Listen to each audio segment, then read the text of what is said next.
Magandang hapon, Ivan. Ano ba ang ibinigay na dahilan ng mga mambabatas kaya hindi sila nakadalo sa pagdinig? Yes, June, sa mga incumbent congressmen, paliwanag ng mga ito kaya hindi sila nakadalo ay dahil baka makaapekto yung kanilang attendance sa hearing sa mga isinasagawa ng investigasyon ng Independent Commission for Infrastructure o ICI. Dahil sa medical reasons.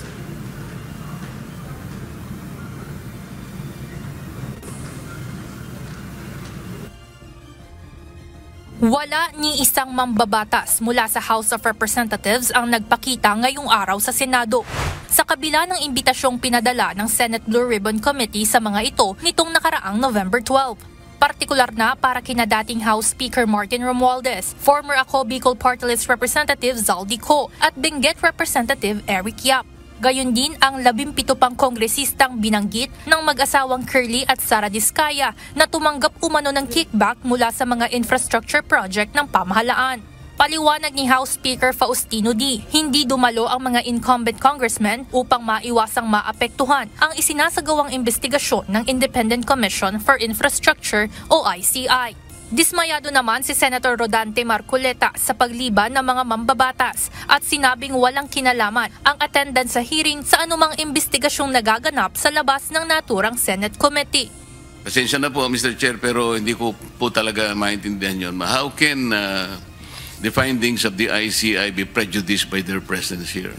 As a matter of fact, kahit na identical pa ito, ang atin pong mandate is in aid of legislation, and the ICI, I don't know what is their mandate. So hindi po siya siguro justification. Ayon pa sa senador, magiging substantial o mahalaga sana kung malalaman ng publiko ang mga pahayag mula sa mga ito. Samantala, hindi rin kumbinsido si Senator Sherwin Gatchalian sa pag-absent ni Zaldi Co kahit binigyan na ng pagkakataon na dumalo kahit online conferencing lamang.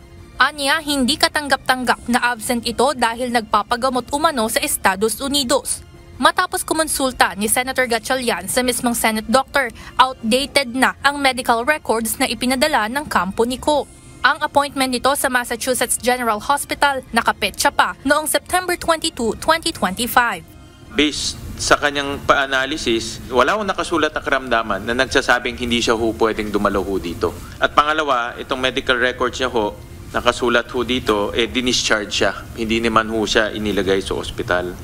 Kahit ang chairperson ng komite na si Senator Panfilo Lacson, hindi nagustuhan ang pangangatwiran ni Attorney Rui Rondain na abogado ni Zaldi Co.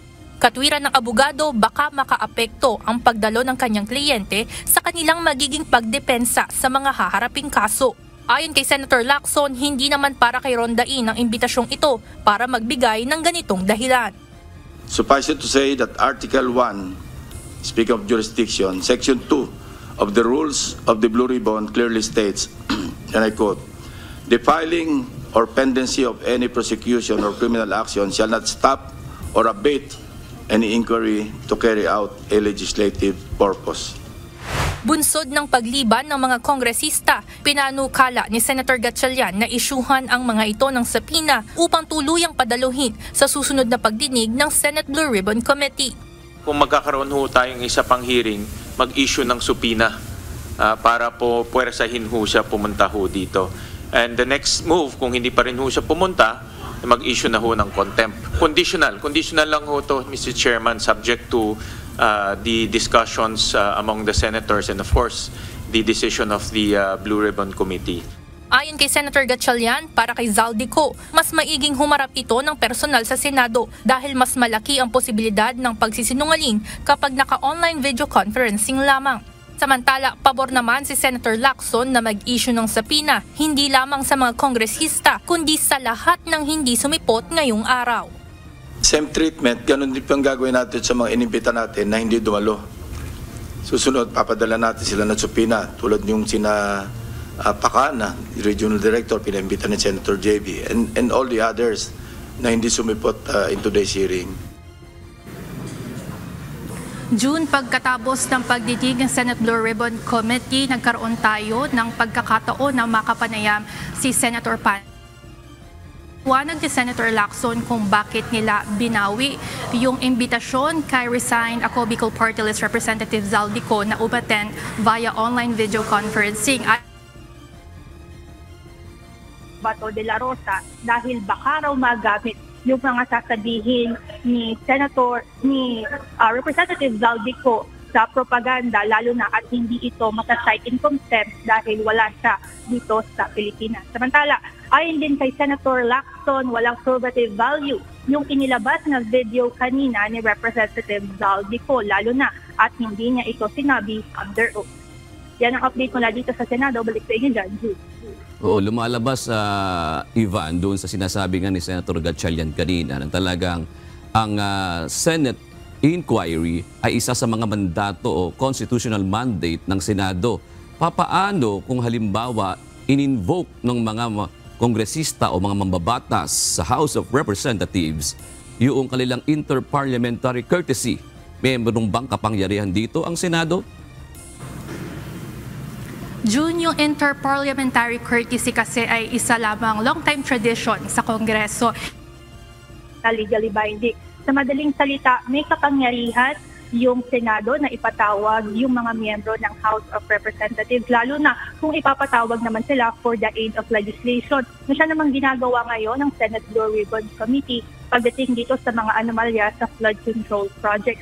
Pero sabi naman kanina ni Senator Gatchalian, ang panukalang subpoena para dito sa mga hindi sumipot ay pag-uusapan pa ng mga miyembro ng komite. Yan din yung kinumpirma kanina ni Senator Lacson nang matapos yung hearing at sinabing pag-uusapan pa nila yung pagpapasubpoena sa mga hindi sumipot, lalo-lalo na dito kay dating Representative Zaldico. Kung halimbawa naman, Ivan, ay mahikayat ni Senator Panfilo Lacson, yung abogado ni Zaldico, na mag-take siya ng oath, halimbawa sa isang embassy ng bansa natin kung saan siya naroroon at mapanumpaan niya, pwede na ba uli siyang imbitahan sa pagdinig kung gugustuhin ni Zaldico?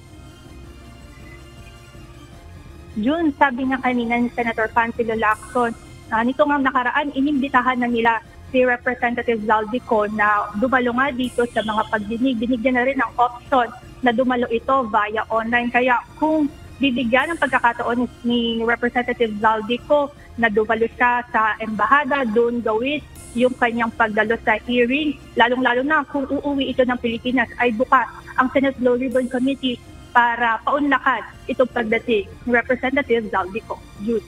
Maraming salamat, Ivan Alvarez.